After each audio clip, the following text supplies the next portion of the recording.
What is corruption? Does it come in a seed, or is it learned?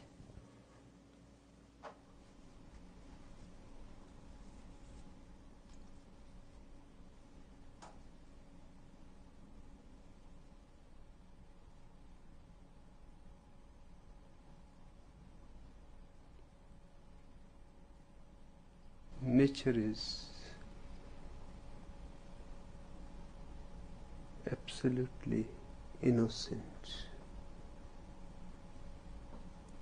It knows nothing which can be called corruption.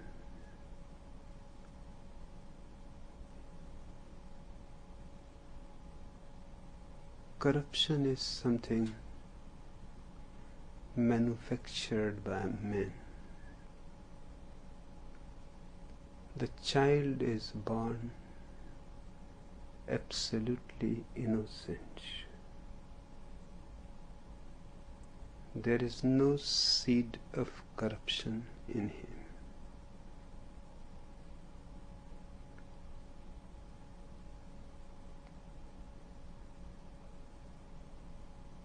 The corruption is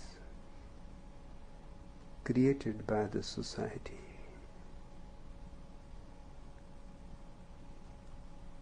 For its own purposes. It does not want innocent people around, because there is nothing more dangerous,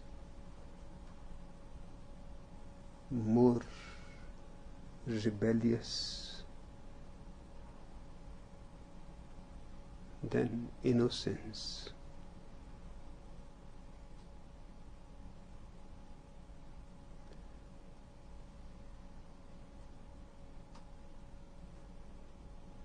All the societies are afraid of innocent people because they will not support anything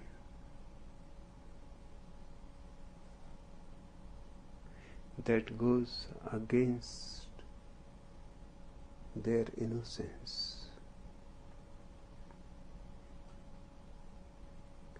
That goes against nature.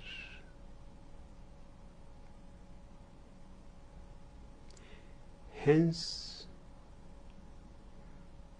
the first thing every society does is to corrupt the child.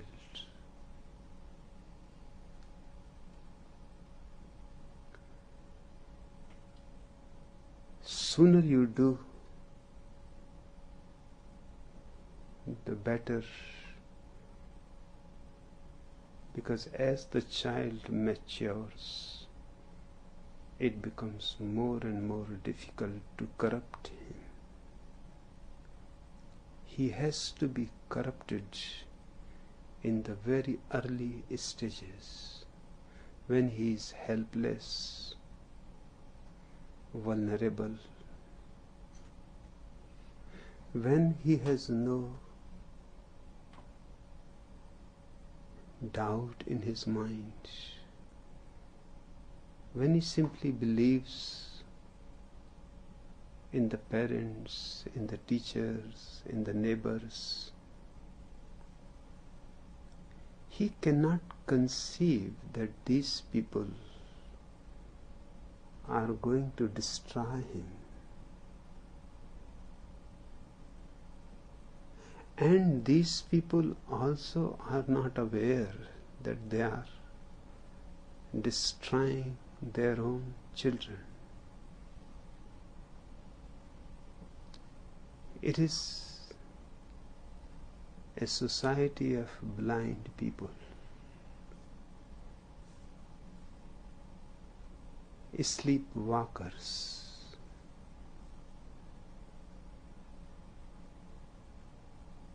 They go on walking without knowing why, where,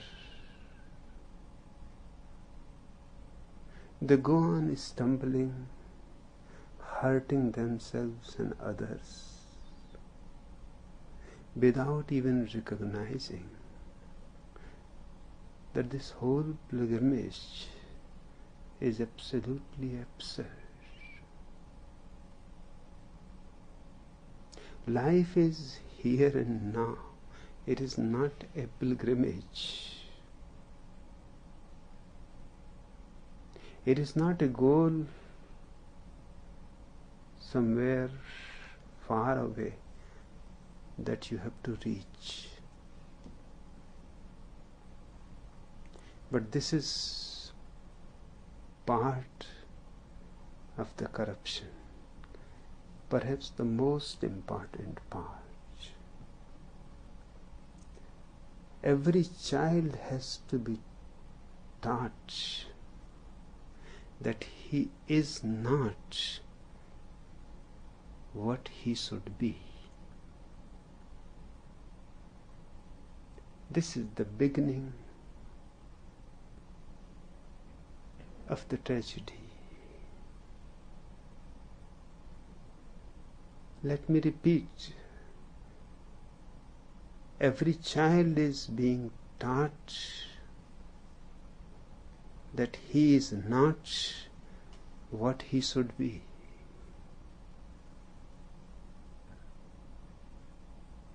You have started creating a split between is and should. And is condemned, and the should is praised. Is the truth, and the should your imagined idea. You have made the child sick, schizophrenic. Now he will never be at ease. He will never know what it is to be relaxed. You have made him tense for his whole life, for the simple reason he can never be anything else than he is. He cannot go against nature. Nobody can go. Nature is your life, your existence. There is nothing beyond nature. There is no way to cross the boundaries of nature.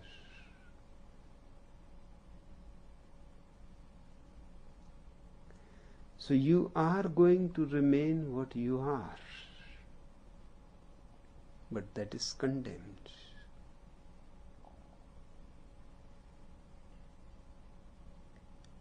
You cannot become what is being told to you to become. You are a being, and all the cultures and all the societies are trying to make you into a becoming. Between these two words is the whole world of corruption.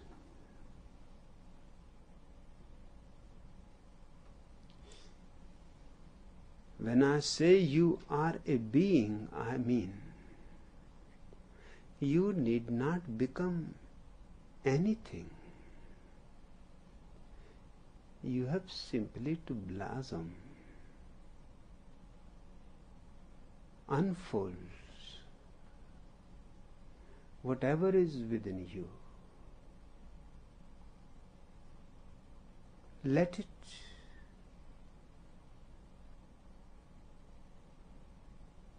become manifested.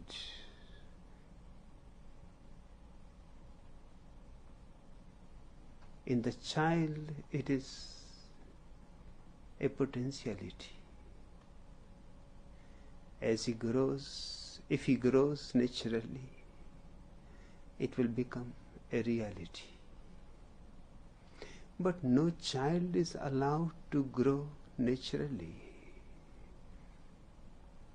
Every child is being forced to become something which he can never become, which is beyond him. It is not his fault. He tries hard. Harder he tries, greater is the failure.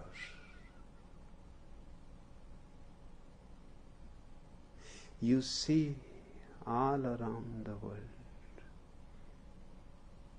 people with long faces, sad.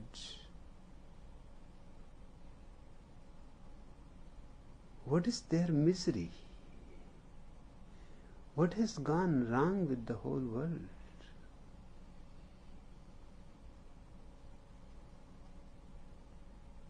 There is an ancient parable.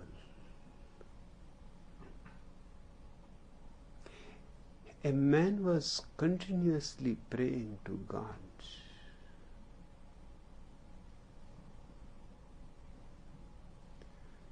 That I must be the most miserable, the most condemned person in the whole world.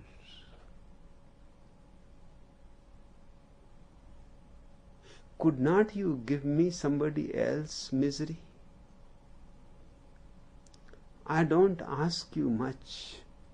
I am not asking you make me blissful, blessed. I am not worthy of that.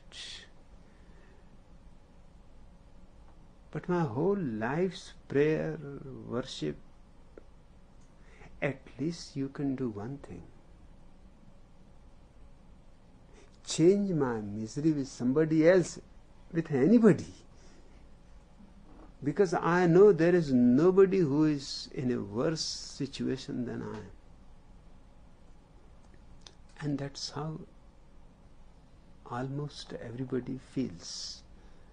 Because yourself you know from within. Your suffering, your pain, your hurts, your wounds, you know from within. You know how many tears you are carrying within your eyes. You know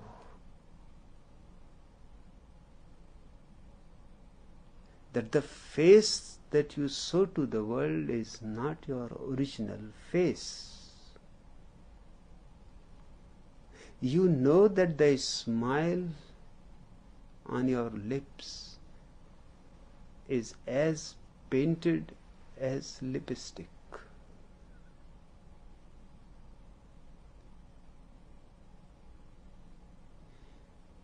Perhaps lipstick is more real.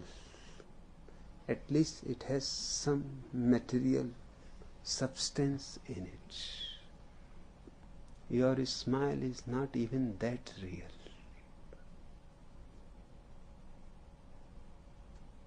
It is just an exercise of your lips. There is nothing behind it.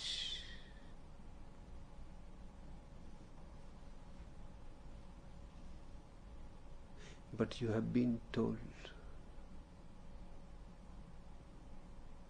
to look happy, to look smart, to look intelligent,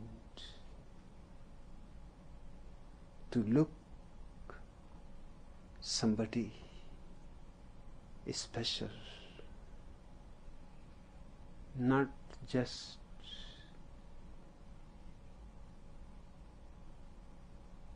any ABC.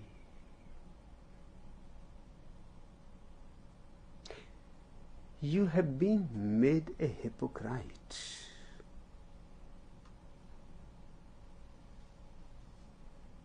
And you have understood it perfectly well that it pays to be a hypocrite.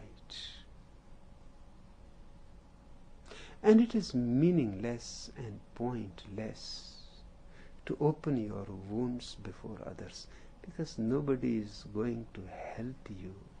On the contrary, you will become a laughing stock. You will look like an idiot. It is better to keep all that is ugly hidden deep in the basement of your unconsciousness, and so on the surface at least that which you are supposed to be, but you cannot be. So you have to be an actor.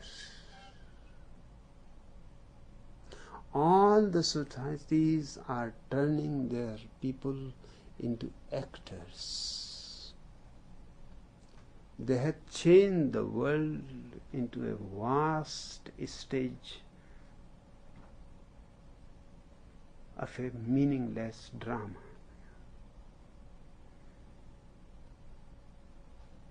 Most of these people go on simply rehearsing. They don't even get a chance into this bogus drama to become a president, a prime minister. But they go on carrying the rehearsal.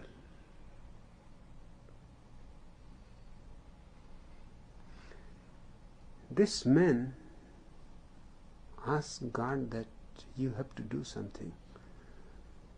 Now I cannot bear any more. That night he had a dream. He heard a divine voice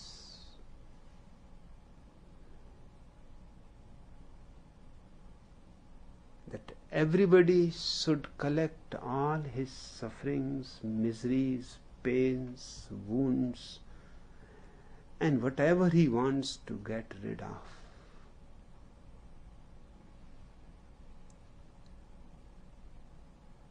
Put it in a bag and come to the temple. The man thought his prayer has been heard. He collected everything.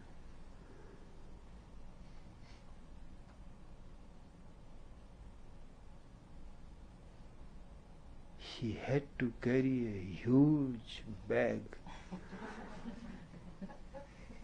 The size of the bag was bigger than himself. It was too difficult to carry. But this he has been carrying his whole life within himself. Now he could see how much it is. He had never had the guts to look within,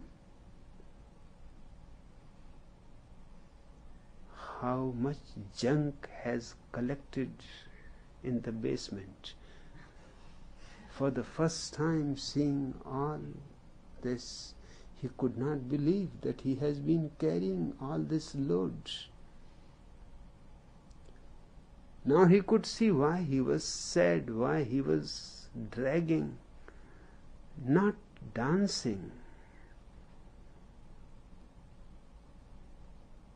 How life could become a song with all this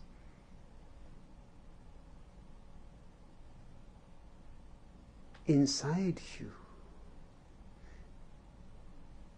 It can only be a hypocrisy. He rushed,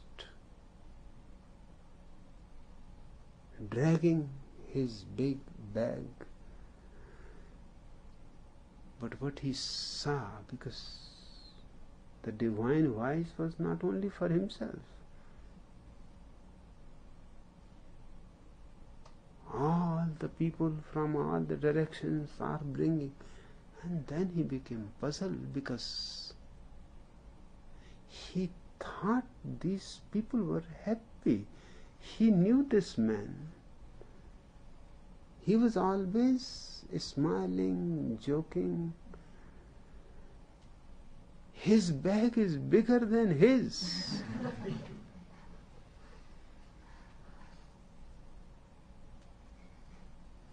He could not believe his eyes when he saw all people dragging bigger bags than his.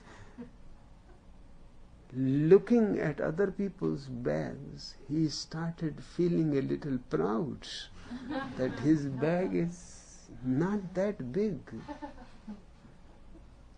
And then in the temple,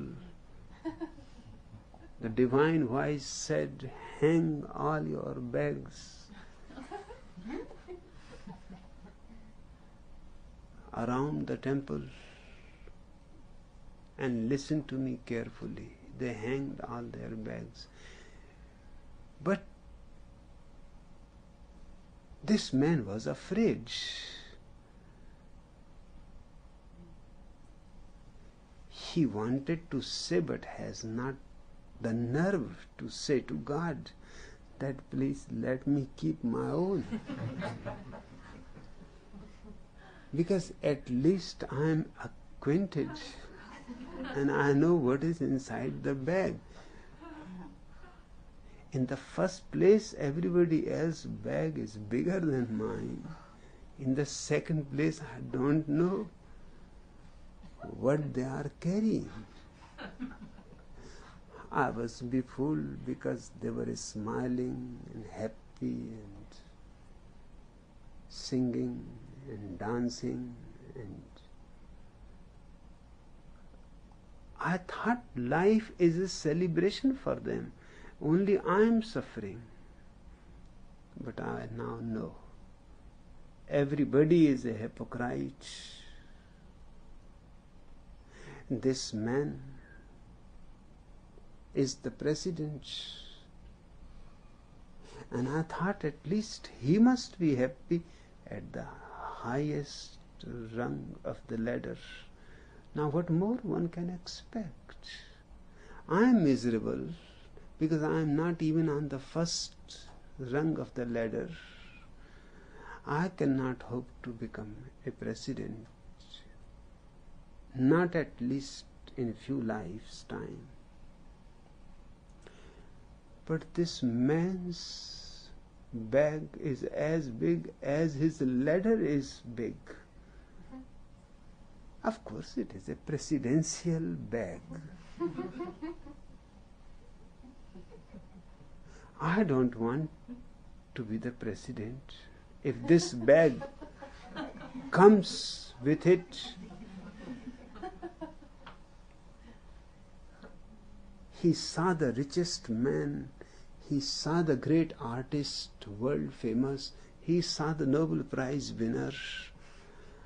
And he said, "My God, I was unnecessarily suffering. If I had known these people's insights, I would have enjoyed. I wasted my life without any reason."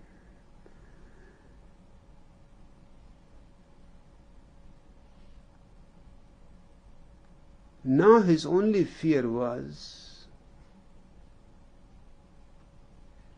that he may have to choose somebody else's bag. And then the voice said, "You all close your eyes." And with closed eyes, lights will be put off, and you can choose anybody's bag you want. And what he saw was that before the light was put off, everybody rushed towards his own bag.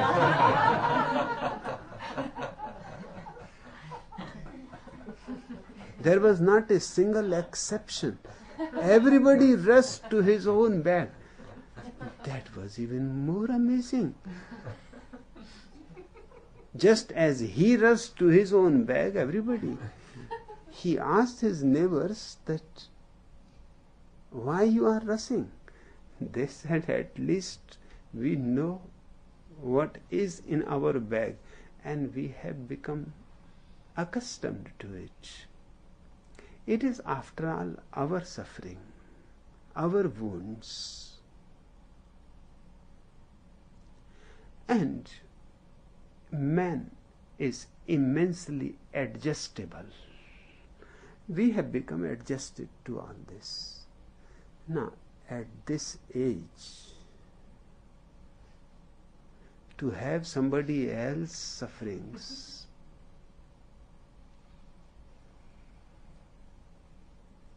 and to make new adjustments in life,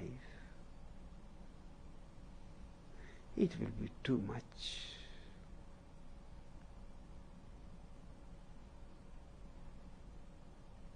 At that very moment,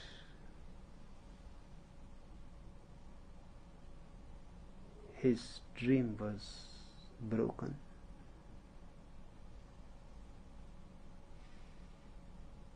He was perspiring, trembling, holding his pillow tight to his chest. Perhaps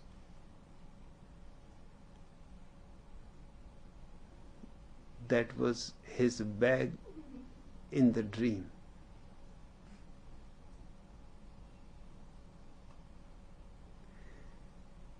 This parable is significant. If there was some way that you could see people through and through, if there were some windows that you can open and look into people's heads,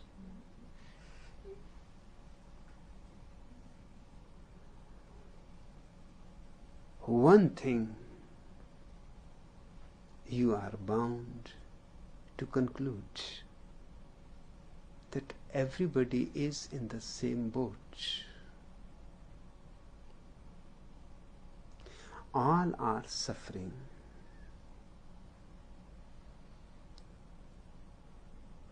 And the reasons of their suffering, the basis of their suffering is not different. Details may be different. You have suffered with one wife, somebody else has suffered with another wife. That does not matter. But both have suffered in a certain relationship. That relationship is the same. And why they have suffered, their basic fundamentals are the same.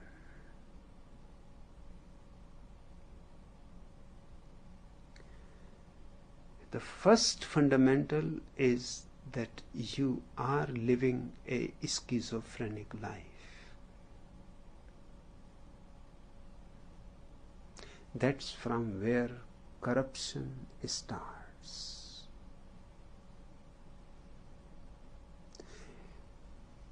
You are one thing and you have to behave as something else. Naturally, you have to lie continuously. You have to be cheating people continuously.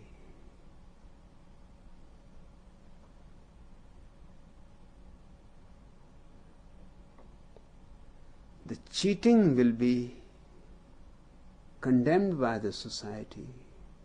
Lying will be condemned by the society.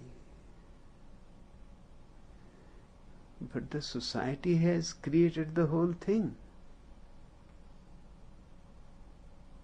It is a very strange society.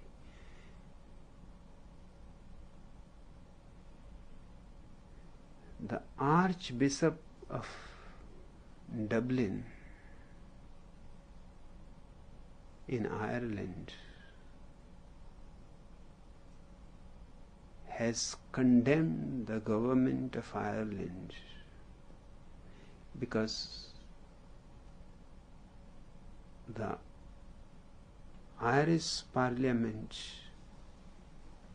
is going to introduce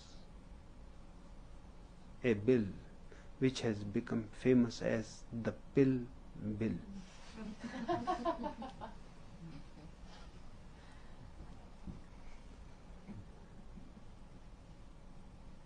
They want every 18-year-old child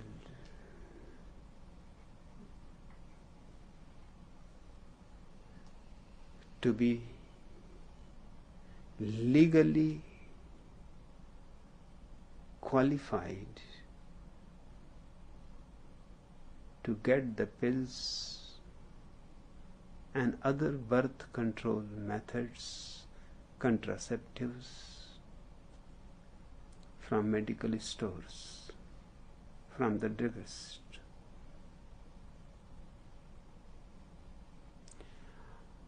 Up to now, it is illegal in Ireland. It is a crime. Only a couple married by the church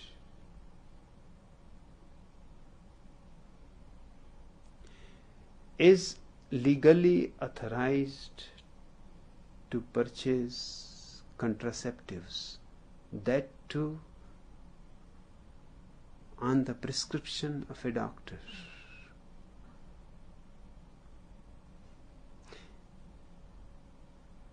And this too is not something that has been going on for many years.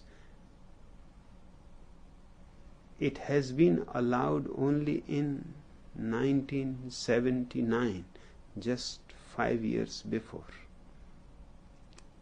5 years before, even this was crime. A married couple also could not use contraceptives. Just for 5 years, it is no more crime. Now they want young people, girls, boys, to be freed from this unnecessary criminality and illegality.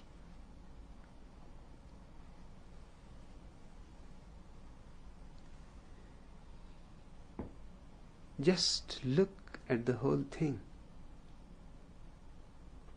to understand what is corruption. Who creates it? If 5 years before, even though married, you were using contraceptives, you were a criminal.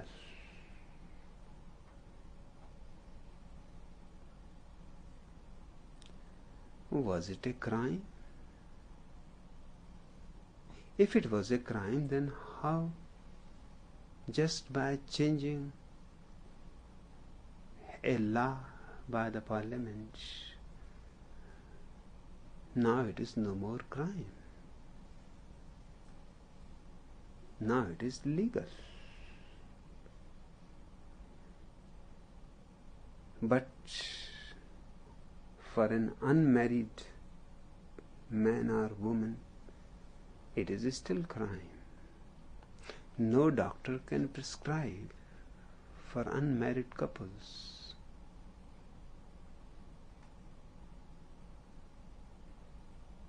He will be committing a crime. Without prescription, no druggist, no chemist can supply you the contraceptives. He will be committing crime. And without being married, if you are using, you are committing crime. Now, how many people are committing crime just because few stupid politicians happen to decide that it is illegal?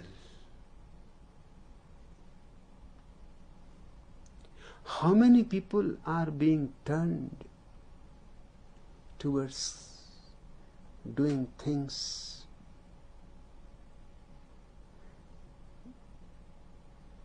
which look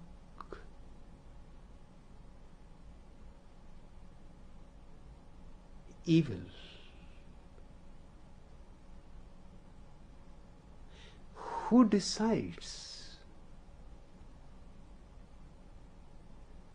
Now, if this bill fails, there is every possibility, because the Archbishop of Roman Catholic Church has tremendous power in Ireland. If he is against, all Catholics will be against it.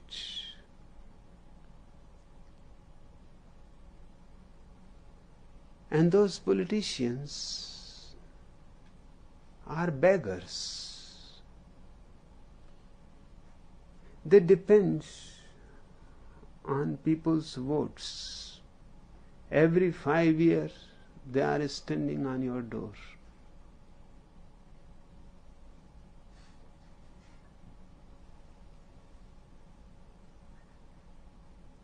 If they don't listen to you, they are losing their next election right now.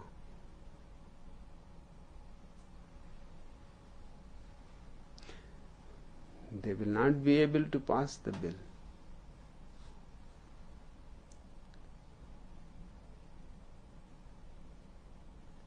The religion is enforcing the law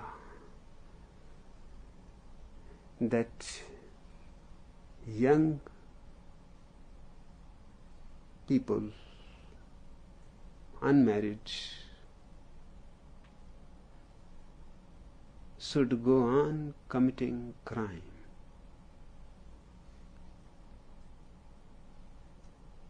Or they have to repress their sex.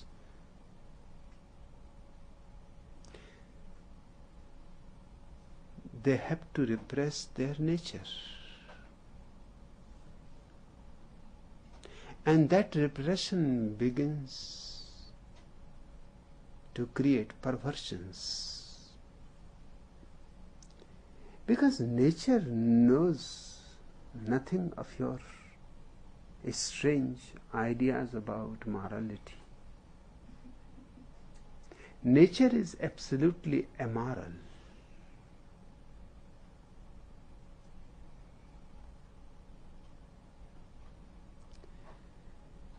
Nature will go on forcing the young people to be attracted to girls, to boys. It is just beyond them. It is in their chemistry, in their physiology, in their hormones, what they can do.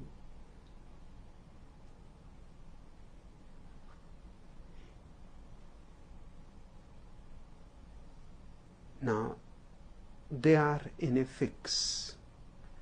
If they follow the nature, then there is trouble. The girl may get pregnant,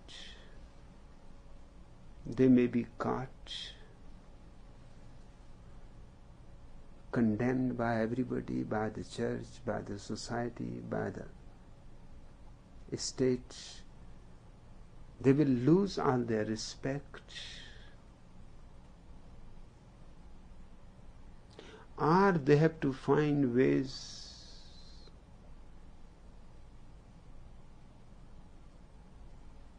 to acquire contraceptives which are going to be illegal.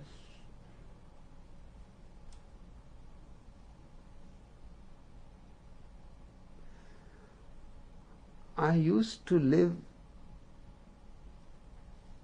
for a time being by the side of a cinema hall.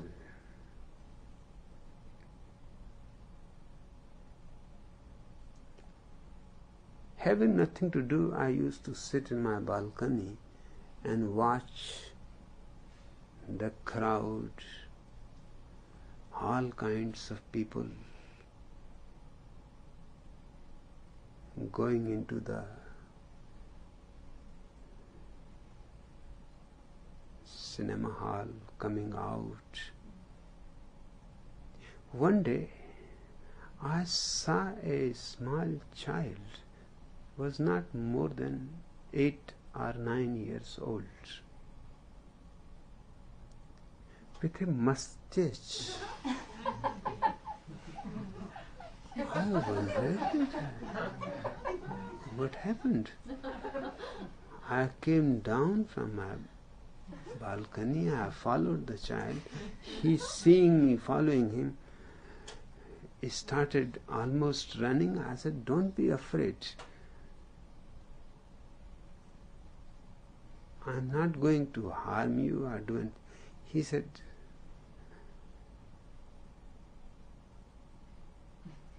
"Just don't tell anybody." I said, "But I don't know you." He said, "You know me because of my mustache. You cannot recognize." Then I looked. He was a son of a doctor. I knew perfectly well. I said, "Yes, I know." He said, "Please, don't tell to my father."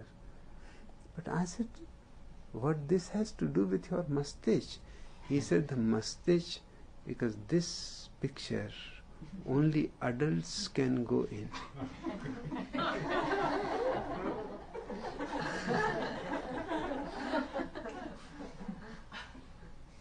So I said, "You think that you will be able to deceive?" He said, "I think I have already been 3 times. This is the 4th time."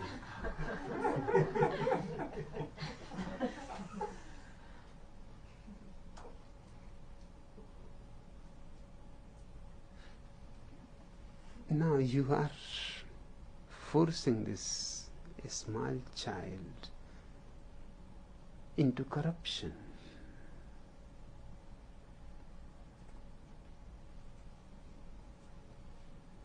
If the film is such that a child should not see it,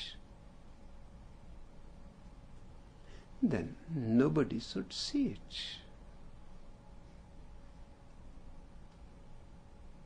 Then this film should not exist. But if adults can see it, then the child has every right, because he is going to become an adult sooner or later. It is better to be acquainted from the very beginning of the reality. He should not be prohibited. And anyway, he is finding his way to see it. He has already seen 4 times. If it was not prohibited, perhaps he may have seen it 1 time, or may not even have bothered to see it. Because he is not seeing every film that comes there. I asked him, you see every film 4 times? He said, no, I don't see every film. But because it was prohibited,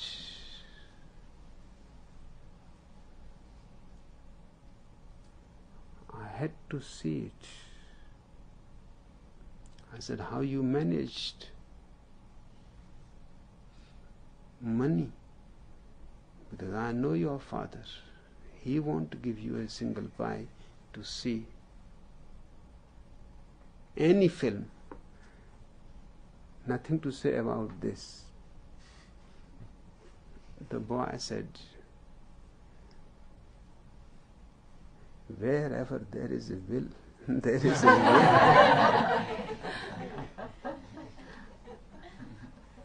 And the truth is, he himself has seen it 4 times. Every time I have come, he was also in the hall. But he could not recognize me because of my mustache. He looked, suspected. But I was smoking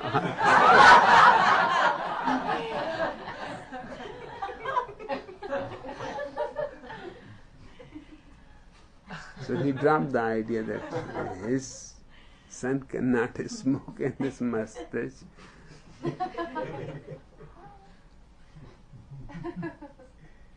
I have seen him, he has seen me. I have recognized him, he has not recognized me. And I had to steal the money. Now he has to steal the money. You are making him a thief unnecessarily. He has to act as somebody else with mustache and cigarette. He has to pretend to be an adult. And then he finds that his father is also there.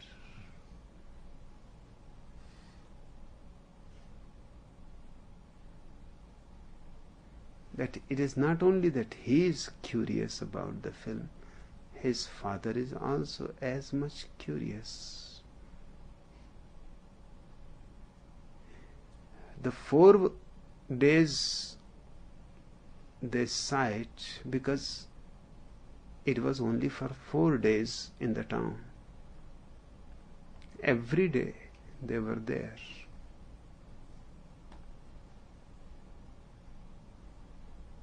And he said to me that, please don't tell. I said, don't be worried. I really appreciate. You did perfectly well. There is nothing wrong in it. This whole society is forcing you to do it. It leaves no way except some form of corruption.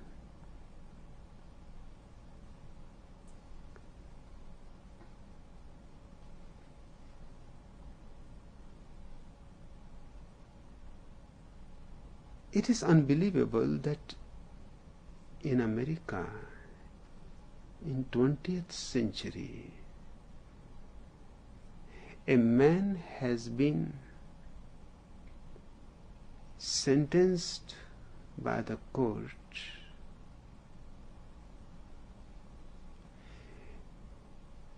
because it is suspected that he is a rapist.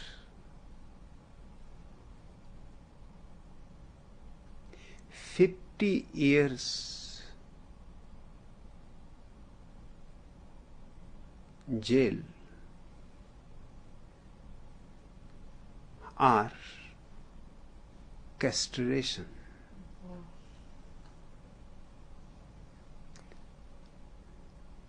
The great American society, the great democracy, And you just see the alternative they are giving him. 50 years of jail. He must be at least 30, I assume. 50 years jail means he will die in jail. It is lifelong sentence. And even if he survives and comes out of 50 years imprisonment, what hope he can have? He will be 80 years old, thrown into the world which has become absolutely unknown to him in 50 years. The people he had known would have disappeared. The people that will be now there will not be able to understand him, or he will not be able to understand them. There will be such a gap. He will die on some street as a beggar.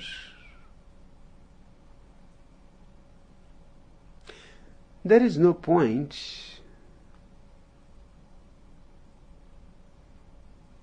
the alternative is castration, that his sexual organs should be cut.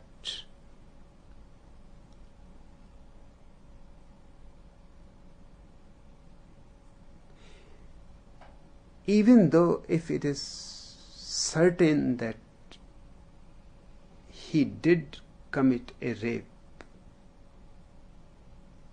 it is not. Rape is one of the problems which are not so easy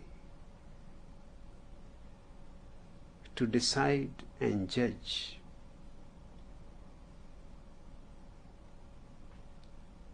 There are so many complexities.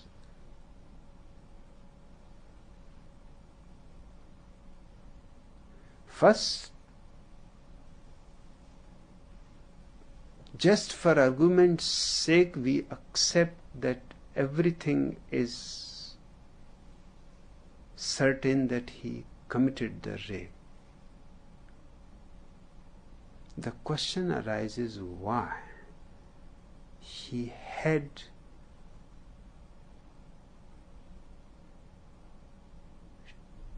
to go to such length for such a simple desire to fulfill.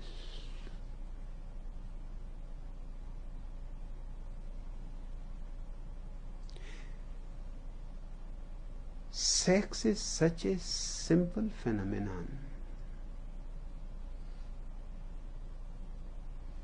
There is no lack of man or women.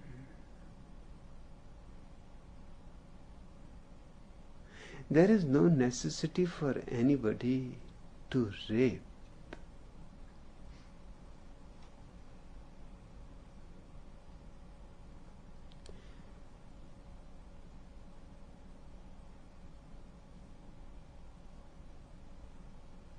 But the way the society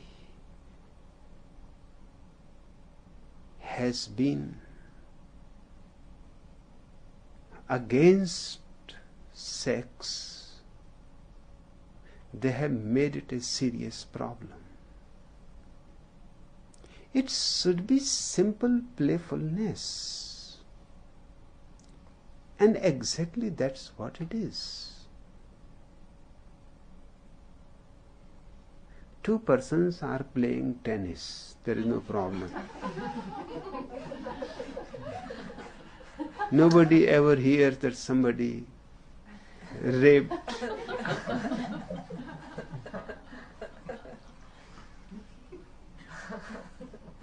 There is no question of raping in tennis. You can play, there is no need to rape.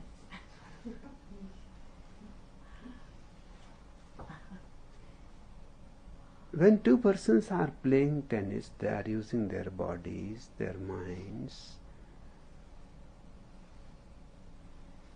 What they are doing when they are making love? Yes, there is not the net in between.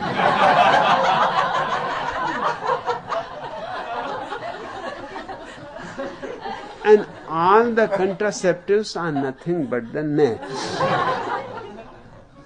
The contraceptives make it really a game with the net.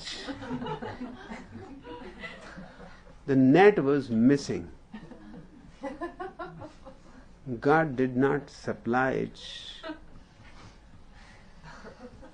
to Adam and Eve. Perhaps out of anger, he simply kept the net with himself. Otherwise, throwing those two poor people out of the Garden of Eden, at least he should have given them all the provisions for life.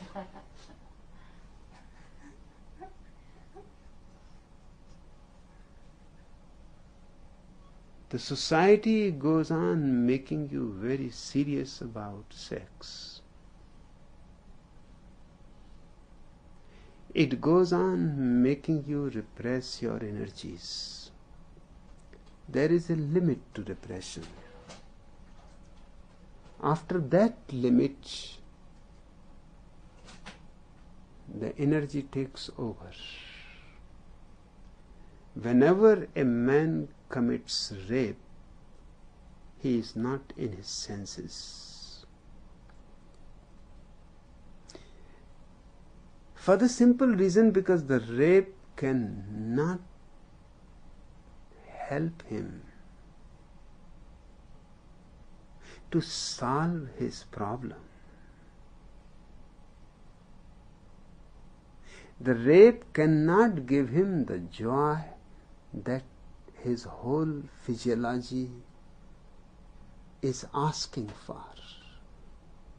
The rape cannot give him the warmth, the love, the receptivity.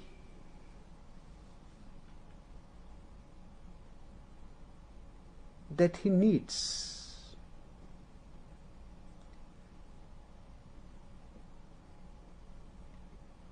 It is simply not the answer of his need. But you have left no other ways. You have forced the man into such a condition that he simply explodes like a volcano. Seeing a woman in a lonely spot, he forgets the consequences.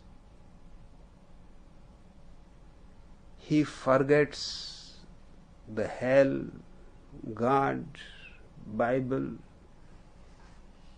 church, court, constitution. He forgets everything.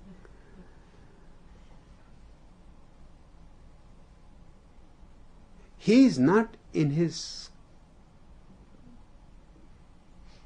real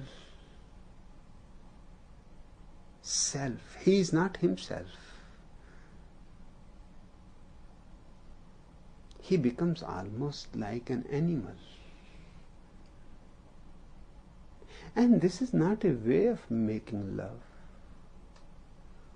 The woman is screaming, the woman is shouting, and the woman is escaping. You can call it a fight, you cannot call it love.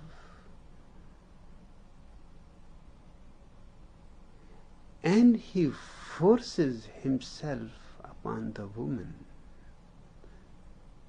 by sheer physical violence. He interferes into the independence of another human being. And he gets nothing out of it. He gets castration or 50 years of imprisonment. This is the orgasm that he gets.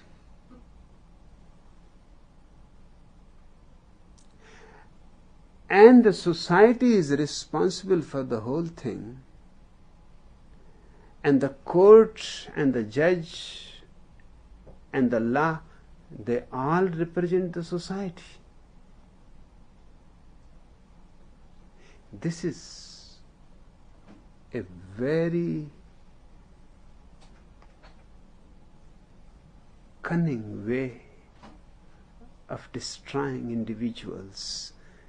On one hand, you force them to be criminals. On the other hand, you are ready to punish them. But your punishment does not seem to be compassionate. Your punishment seems to be a kind of revenge. If the man has raped, and that is crime, then the judge who orders his castration, in what category you are going to put that judge?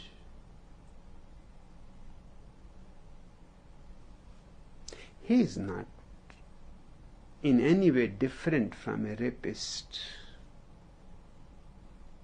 The society is taking revenge. The society is not being fair. It has not looked into the whole phenomenon.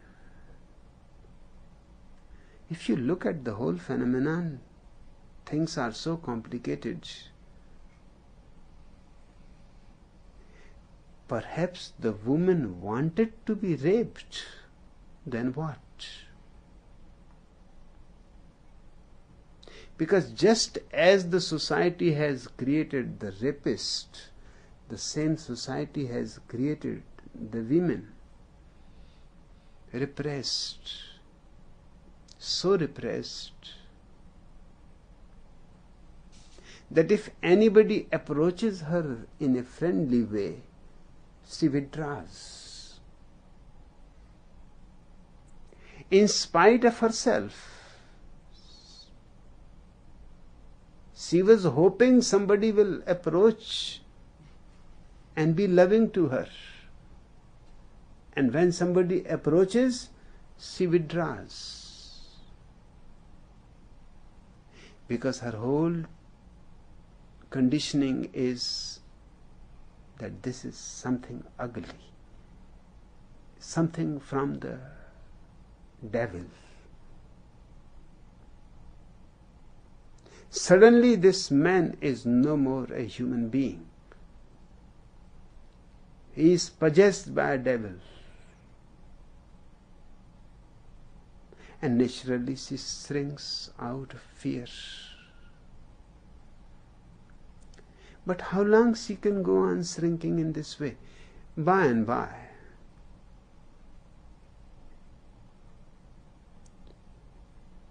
people stop approaching her. By and by she starts becoming old. By and by she starts becoming fat. Because when a woman is not loved, she starts eating too much.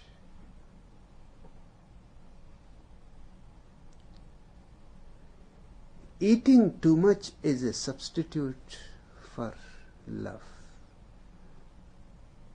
If you have observed it, if you are in a very loving and flowing relationship, You will not eat too much. You will never need dieting.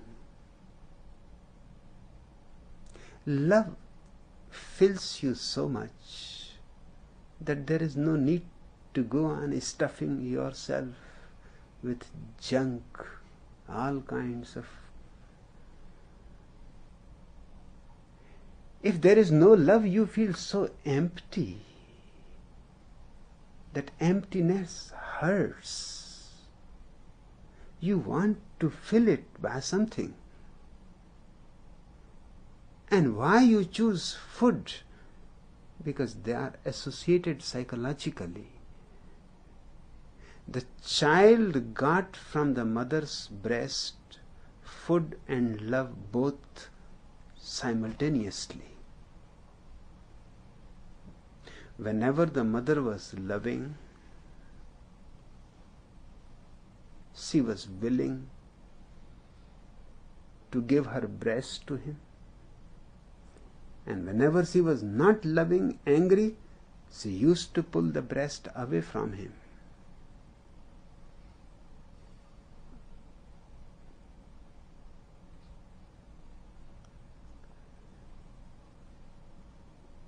And the mother's breast was the first contact of other's body.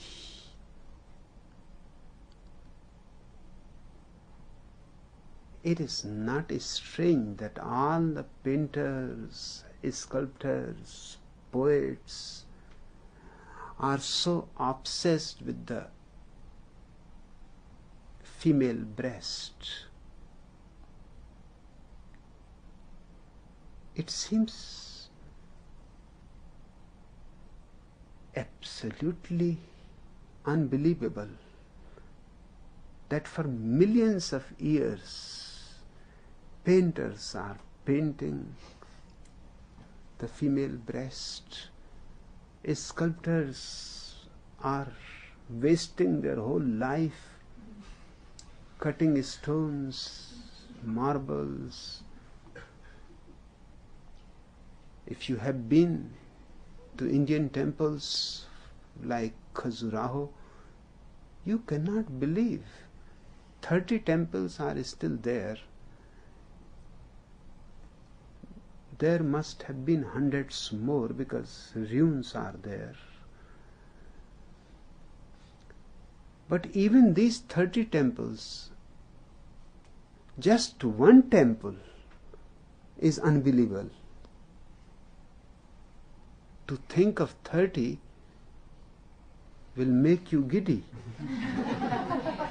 Just in one temple, if you start counting how many naked women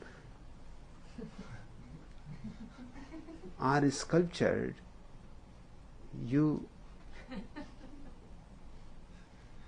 will be at a loss. You will have to start again and again, because thousands on each pillar, on each wall, everywhere, not a single inch is left unsculptured.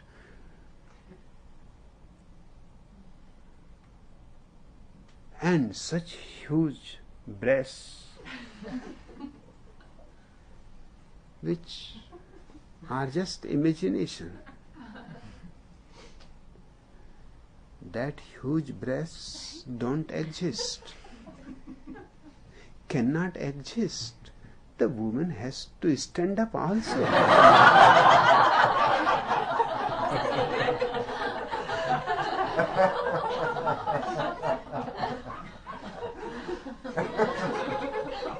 That much weight.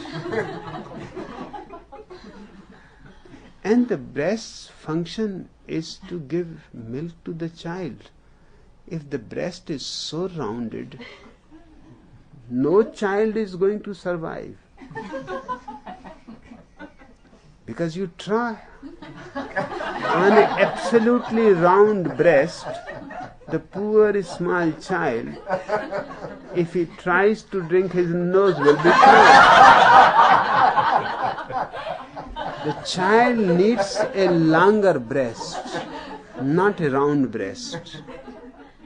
Round breast is a sure killer.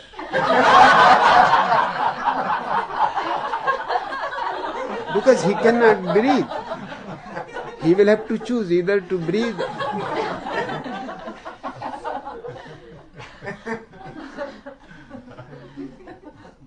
or to take the nourishment from the mother. Both he cannot do together.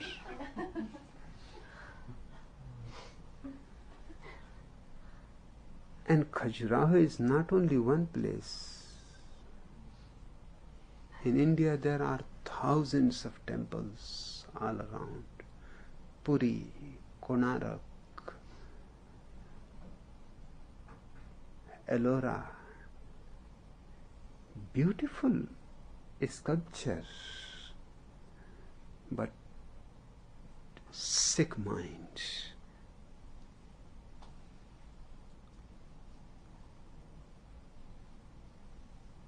Why all these painters, great painters of the world, go on painting the breast? Somewhere they have been deprived. Somewhere the mother was not loving,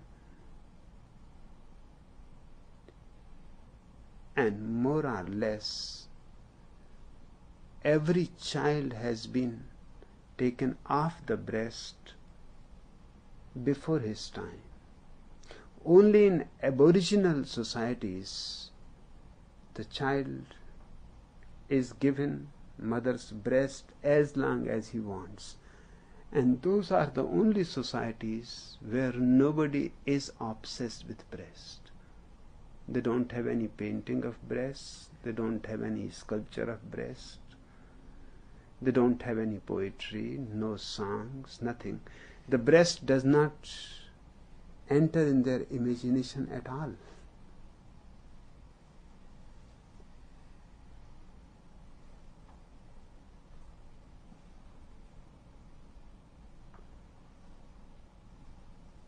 Because of the breast, love and food become associated deep down in the mind. So whenever you are not being loved, you start eating, stuffing yourself. When you are loved, that stuffing disappears itself. There is no need. Love is such a nourishment, such a subtle, invisible nourishment,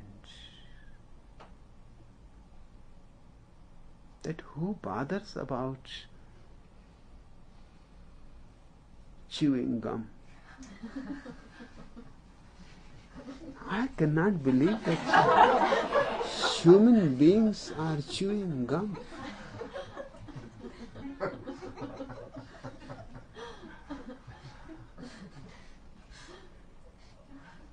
Has the whole earth gone mad?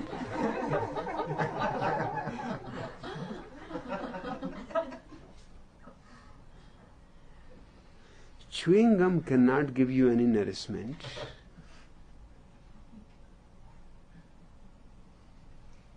But it must be doing something. Something psychological.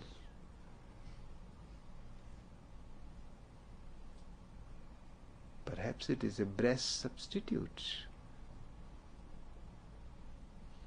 That you go on using your mouth. The whole world is smoking cigarettes, cigars. That is a substitute. Because when the hot, warm smoke of the cigar goes in, it feels almost like milk going in.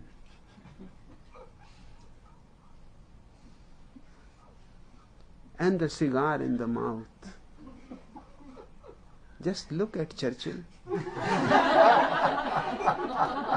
He looks such a retarded man.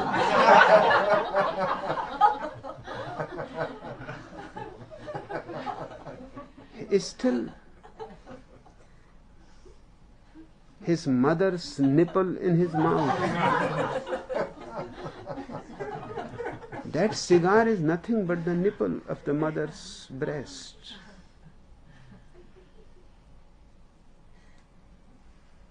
And you can see his body and his face are a clear example that he is love-starved.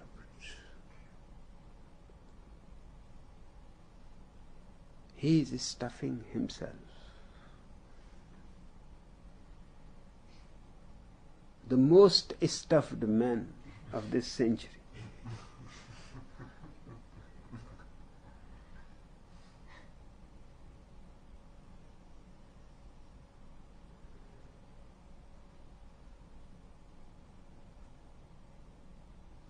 A woman, how long is capable to repress her natural desire to be loved, to be fondled,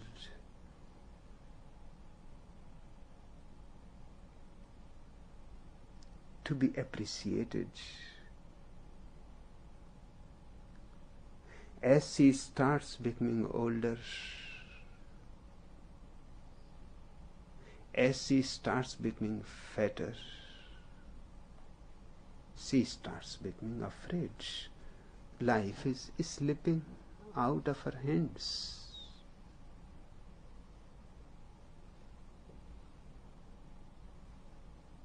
Now she can be unconsciously hoping that somebody at least rapes her. Not that she consciously will think about it. Consciously she reads the Bible. She goes to the church. Consciously there are things she does. She goes to the church, listens to the sermon, confesses to the priest. I have heard about a woman who was coming every Sunday to confess to the Catholic priest.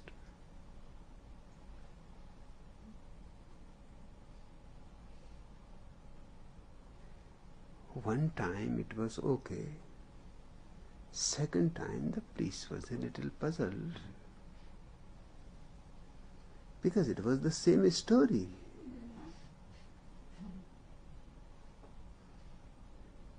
That she has been raped.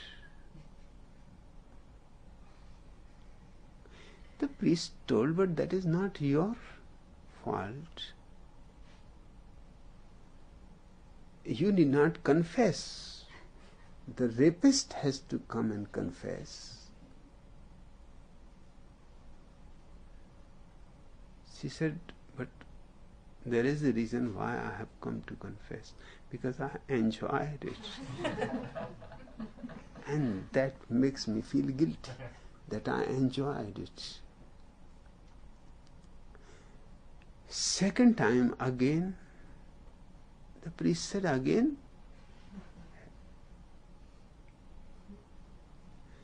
She said, no, it is the same old one. The priest said, then why you have confessed it already? But she said, the trouble is, I enjoyed the confession. Now that makes me feel guilty. It was such a joy to describe.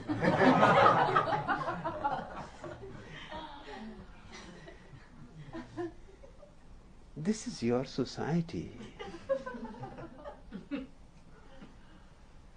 And you ask me, is corruption something natural that comes as a seed, or it is something that is learned. It does not come as a seed, and it is not something that is learned. It is something that is taught. And please remember my difference and the emphasis. It is not something that is learned, because nobody willingly is learning it. It is being forced, it is being taught. And if you don't learn it, you are punished in every possible way.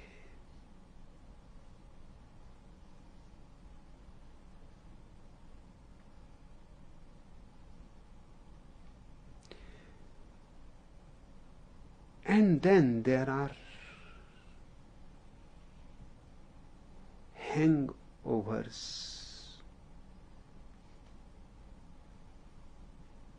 unfinished experiences,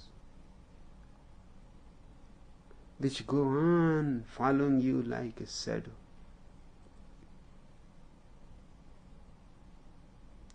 In a park, 3 old men were sitting, just gossiping. There was nothing else is already finished. There is only gossiping left. And that was their routine, every day to come there, sit there and gossip till sunset. One man said that one thing I always wanted to tell you, because you are such great friends of mine, that it feels insincere not to tell you. That once it happened, I was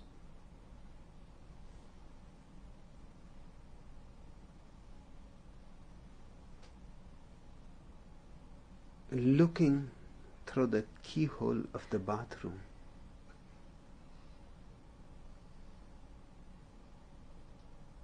While a lady guest was taking her bath.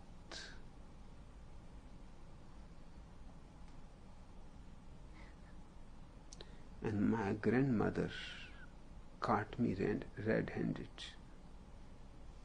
and slapped me. Those 2 old fellows said, "That's nothing. This happens to everybody in childhood. It has happened to me. It must have happened to my other friend." The other friend also said that you are an idiot. What nonsense, this happens to everybody. Can you find a man who has not looked through the keyhole in the bathroom sometime or other? He said, "You don't understand, this happened this morning."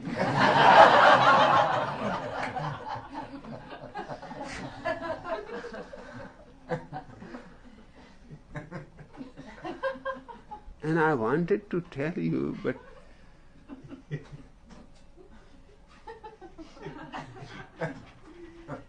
now an 80-year-old man looking through a keyhole in the bathroom. No, it is not a laughing matter. It is something one should cry and weep over. What kind of society we have created?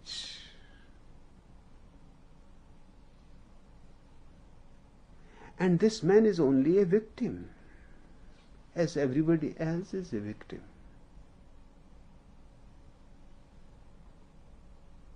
And they go on forcing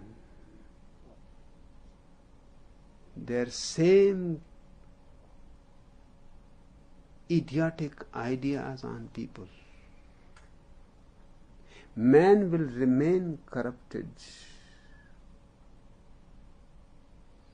till we stop interfering with his nature.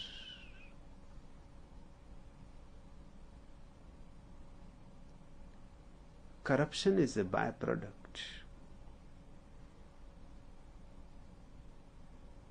If somebody somewhere is corrupted, that means his nature has been interfered.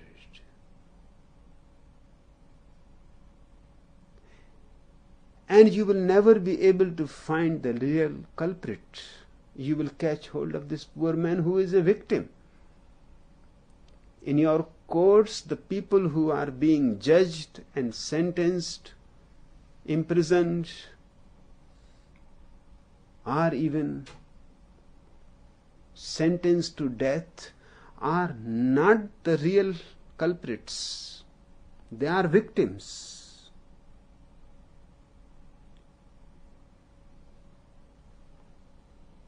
Victims of a society which has forced them to move in a certain way, to become in a certain way, which they never wanted.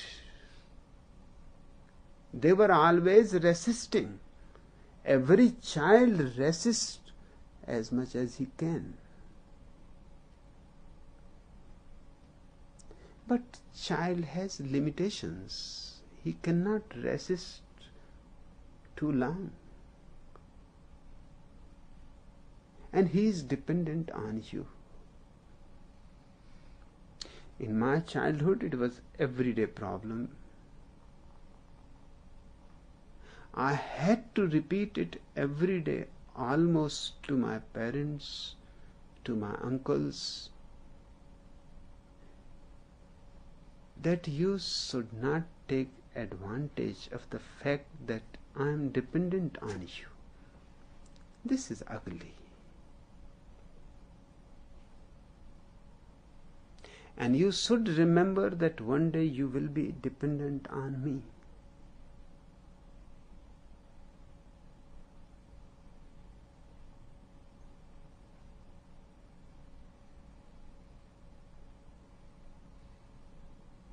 Then what do you want me to do with you? Now I am a child. You can force whatsoever you want. I will do my best not to do it. If it is against my nature, against my will. But still, I am in your hands. You can force me to do something. For example, they will take me into the temple and I will simply stand there and they will all fall down, just as in India it has to be done. All your limbs should touch the earth.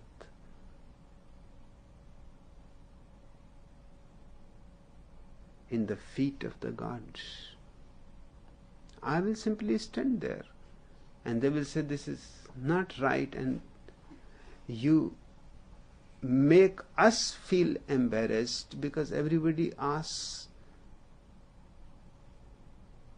that this boy seems to be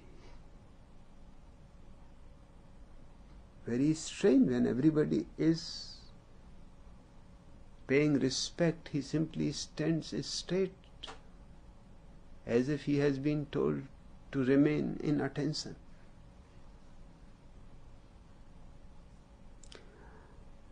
I told to my uncle that you can hit me hard, put me down.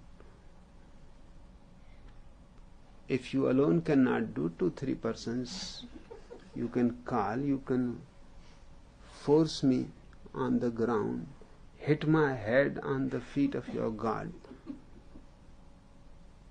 and be satisfied. But remember, this is not my respect.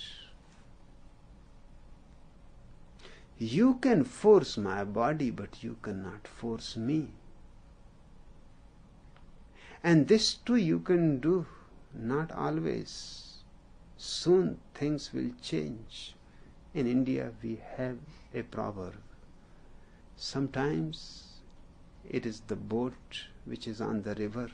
Sometimes it is the river which is on the boat. I said, don't forget that. Sometimes it is river which is on the boat. Right now, of course, the boat is on the river. Soon you will be old. I will have all the strength and all the power and all the money and everything, and you will be old and dependent on me. Then how do you want me to behave with you?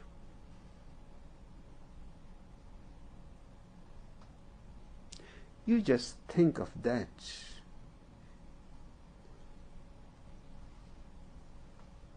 And remembering that, do whatsoever you want to do.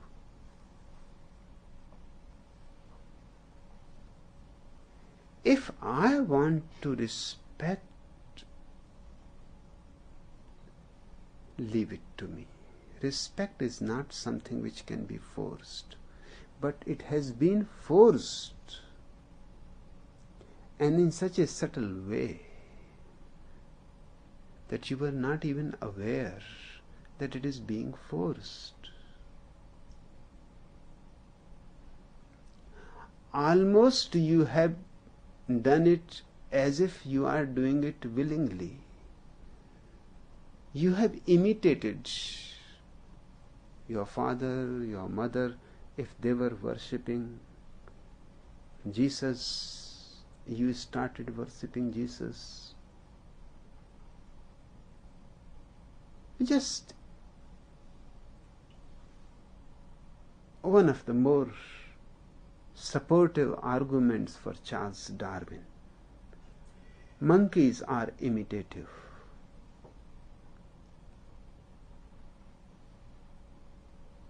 And looking at men, one can be absolutely certain that 99% people are imitative. They just imitate others.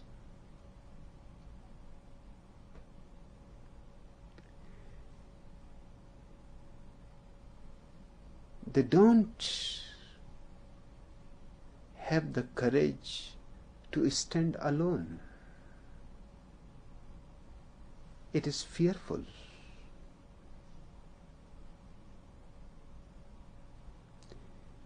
Even people like J. Krishnamurti,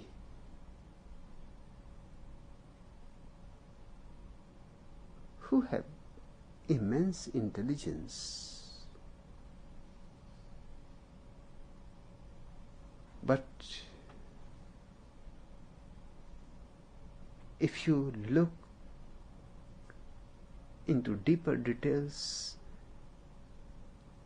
in things which are not thought about, you will be surprised. In India, he uses Indian clothes.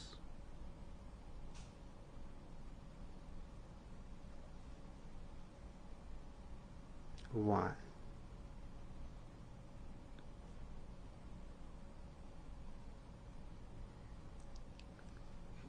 Outside India, he uses Western clothes.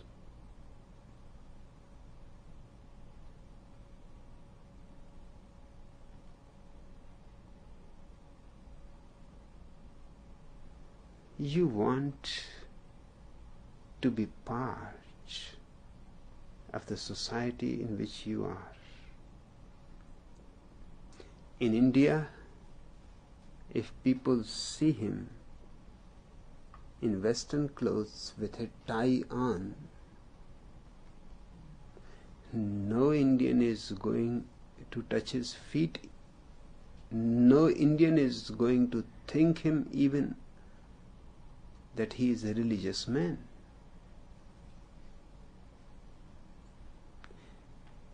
A Mahatma with a tie, have you ever heard?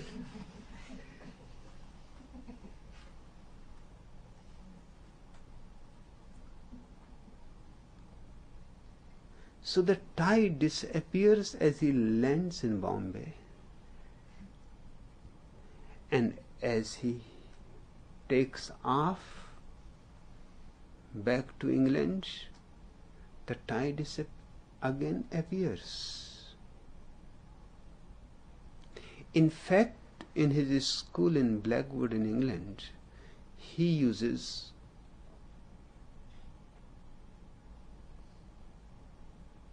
blue jeans.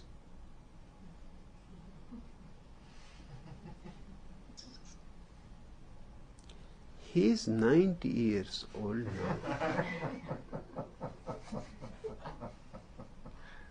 But he wants the hippies to know that I am with you, that I am eternally young.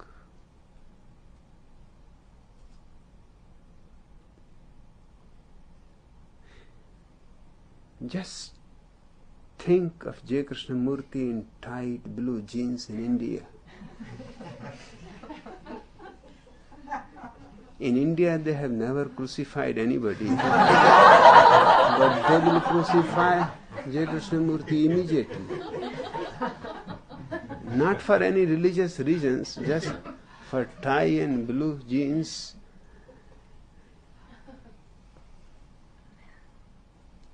And this man, moving around the world, is representing India's sages.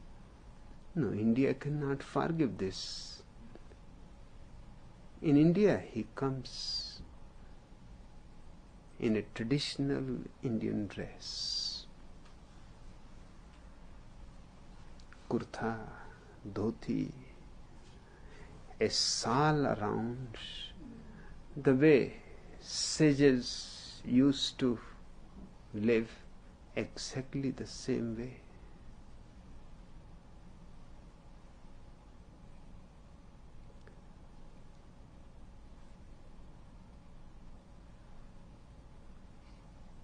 What is the psychology behind it? You don't have the courage to stand alone. You don't have the courage just to be yourself. I am not against blue jeans. If you love it, it is perfectly good. But then,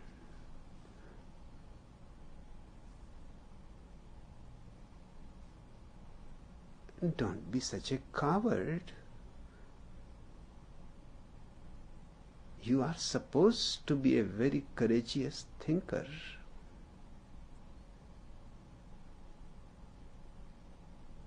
Then just be yourself. Whether you are condemned or appreciated, respected or disrespected, that does not matter. But that's what creates the trouble. It matters to a small child very much. If it matters to a 90-year-old J. Krishnamurti, what about a small child?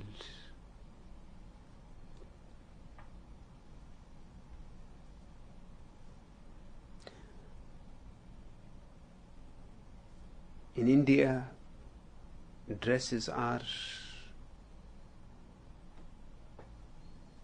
divided. Mohammedans have certain dresses, Hindus have certain dresses, Punjabis have certain dresses, Bengalis have certain dresses, South Indians have certain dresses.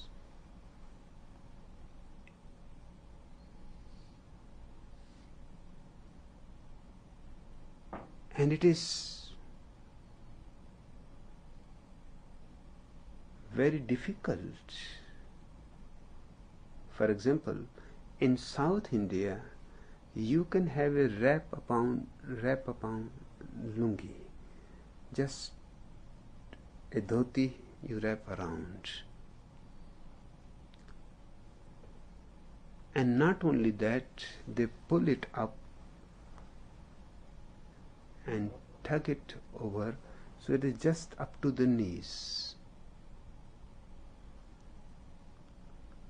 Even in the universities, professors go to teach in that dress.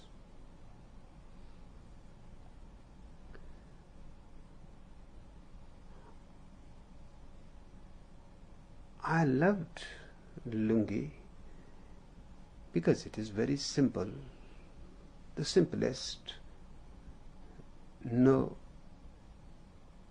need of a seamstress, no need of any tailoring, nothing, just any piece of cloth can be turned into a lungi very easily. But I was not in South India. I was in the central India, where lungi is used only by vagabonds, loafers,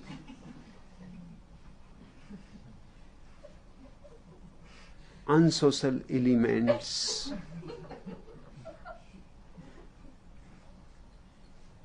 it is a symbol of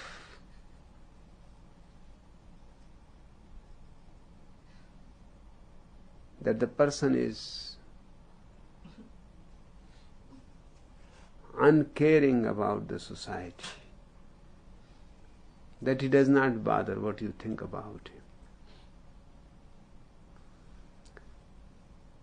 And when I started going to the university in a lungi,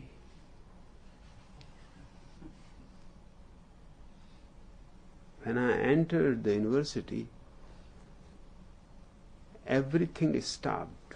For a moment, the first day when I entered with the lungi, everything stopped. Students came out of the classes, professors came out of the classes.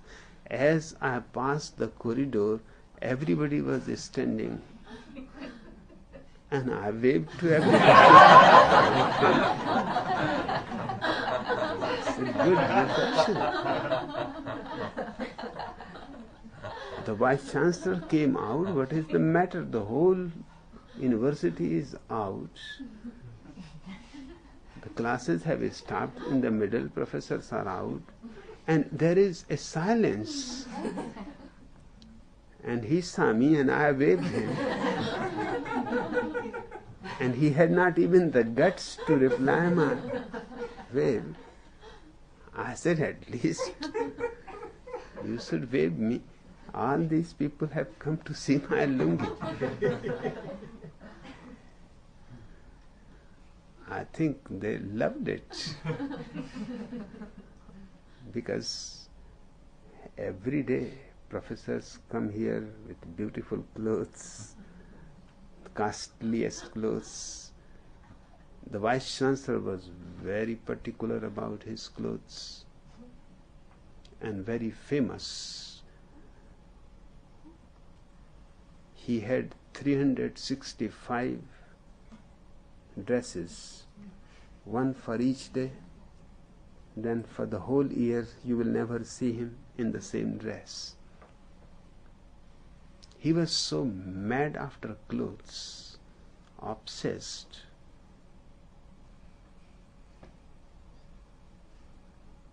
that he never got married.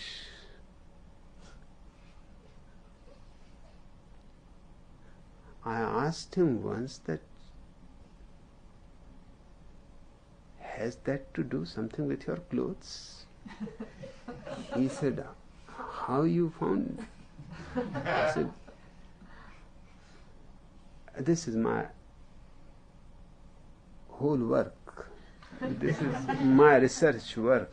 I go on searching how things are related. My feeling is that it is because of the clothes that you did not enter into a marriage. He said, it is true.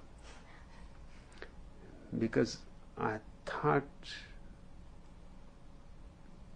again and again, it was simple, that either I can have a wife or I can have my whole house full of my own clothes.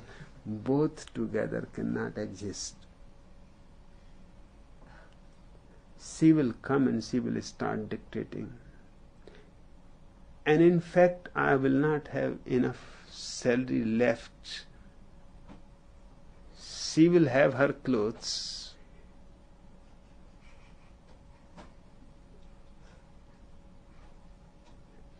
And she will say, you have enough for your whole life.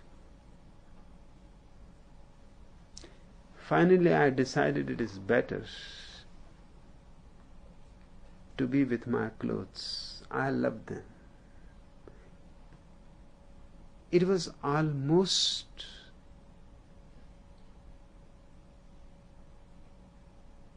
an obsession. He said, I can sacrifice anything, but not my clothes.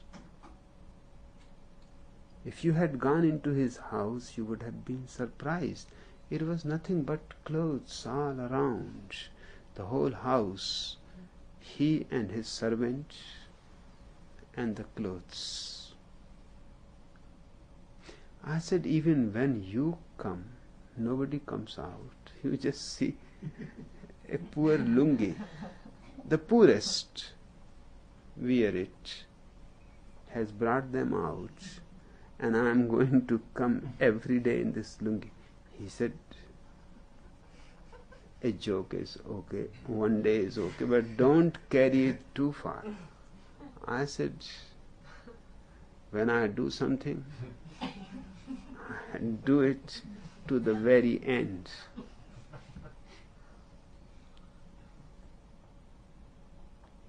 He said, what do you mean? You mean you are going to come every day in the lungi? I said, right now that's what I intend to. But if I am interfered with, I can come even without lungi. You can take my word. If I am interfered in any way, if you try to bring that this is not proper for a professor and this and that, I don't bother. If you can keep quiet, I will remain in the lungi. If you start doing anything against me, my transfer or anything, and the lungi goes, I will come, and then you will see the real scene.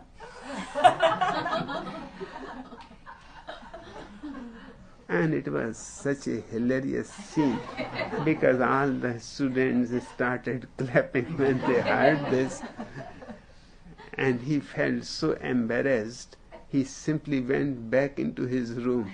He never said a single word about the lungi. I inquired many times that, what about my lungi? Is any action being taken against it or not? He said, you just leave me alone. You do whatsoever you want to do. And I don't want to say anything, because anything said to you is dangerous.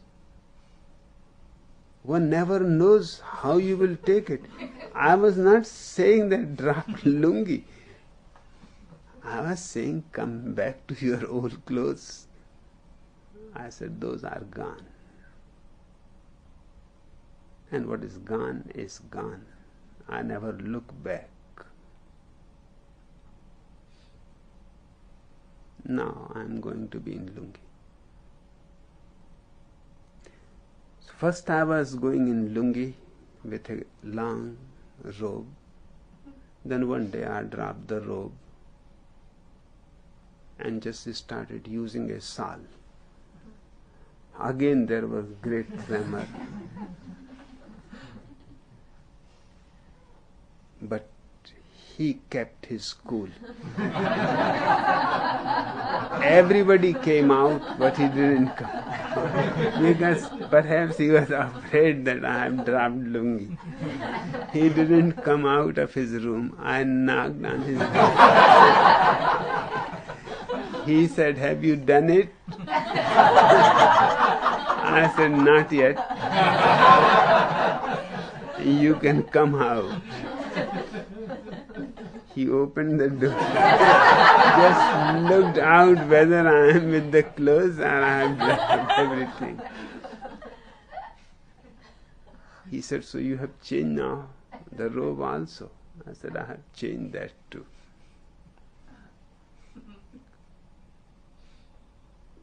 "Have you to say something?" He said. "I don't want to say a single word about you. I don't even talk to others. Journalists are phoning and asking that how it is being allowed in the university, because that will become a precedent. Then students may start coming, then other professors may start coming." I said, "Whatsoever happens, even if everybody starts coming in lungi, it is okay with me. I am not going to disturb him, because he threatens me if I disturb him in any way, he can come nude." And he says that nudity is an acceptable spiritual way of life in India. Mahavira was nude. 24 Tirthankaras of Jainas were nude. Thousands of monks are still nude.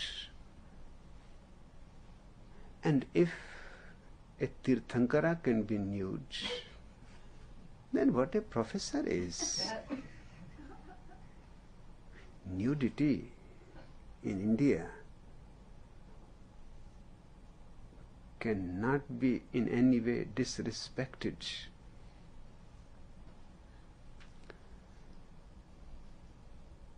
So he said, "I am telling people that if you want to create really chaos," and he has followers also in the university. There are many students who are ready to do anything if he says to them. So it is better to leave him alone. And I have found throughout my life that if you are just a little ready to sacrifice respectability, you can have your way very easily. This society has played the game with you. It has put respectability in your minds on a too high pedestal, and against it everything that it wants you not to do. So if you do them, you lose respectability. Once you are ready that I don't care about respectability, then the society is absolutely impotent to do anything against your will.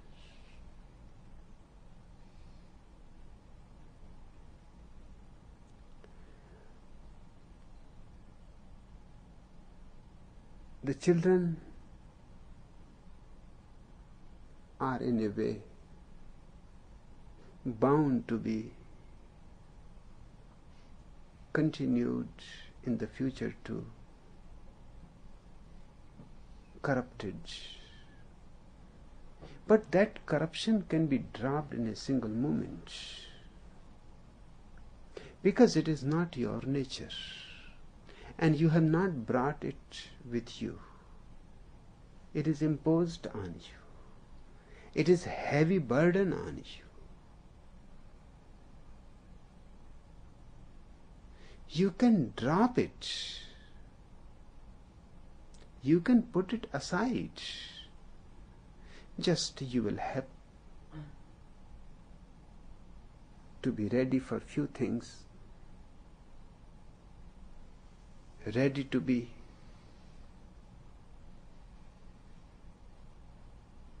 disrespectful. But what is respect? If you don't have yourself, what is respect? There is only one respect, that is self-respect, and you don't have yourself. You can't have any respect. You don't have respect even in your own eyes.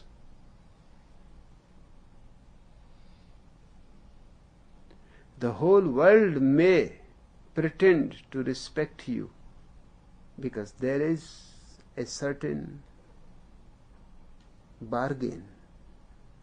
You do what the society wants, the society will respect you. It is a simple business, and you are the loser, because respect is just hot air.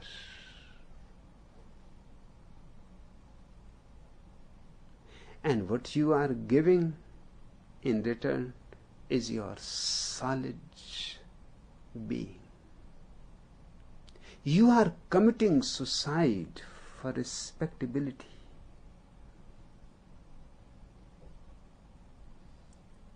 And it has to be a single moment's decision.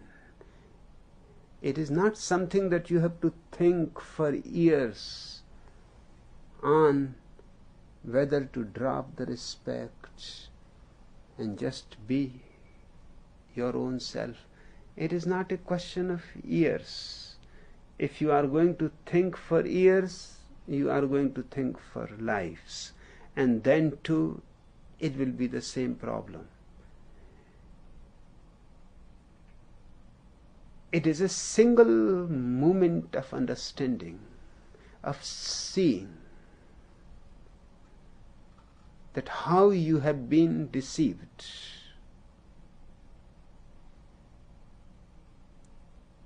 As you see it, put aside all respectability. Say to the whole world that I am ready to be disrespected by the whole world, but I am not ready to be disrespected by myself.